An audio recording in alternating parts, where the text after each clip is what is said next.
Chaque syllabe et chaque voyelle en français doit être prononcée avec une force égale. C'est très différent de l'anglais. Comparez banane avec l'anglais banana. En anglais, le A est prononcé différemment selon qu'il est accentué ou pas. Banana. En français, chaque syllabe reçoit la même énergie et donc chaque A est identique. Banane. Donc, il faut faire bien attention aux syllabes. En français, chaque syllabe reçoit la même énergie. Donc, chaque voyelle est prononcée avec une durée quasi identique. En anglais, une syllabe reçoit un accent primaire dans chaque mot. Cette syllabe est plus longue. Les autres syllabes sont réduites, plus courtes, et par conséquent, la voyelle de ces syllabes est aussi réduite. Comparez record, record. Produce, produce.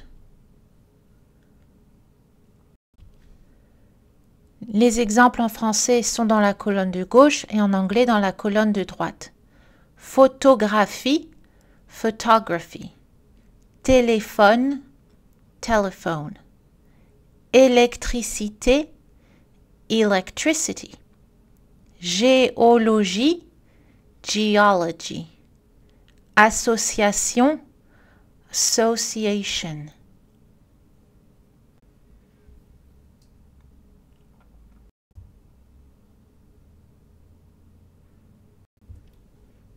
Prononcez les A et les I avec de l'énergie, de la clarté. J'adore, je dors. Je m'appelle, je me pèle. Mes amis, mes ennemis.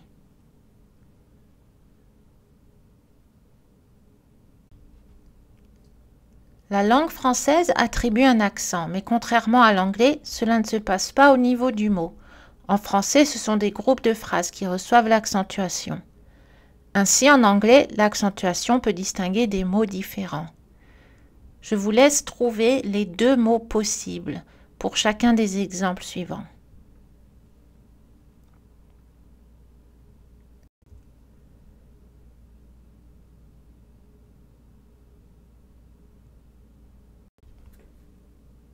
En français, on peut s'amuser à changer l'accent d'un mot, mais cela ne changera pas son sens. Cela changera seulement le message émotionnel.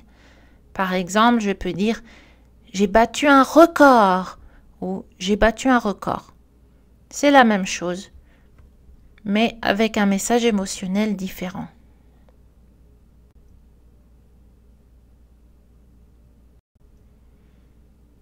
Alors, à quoi sert l'accentuation en français? Eh bien, elle sert à clarifier l'intention, une affirmation, une exclamation, une question.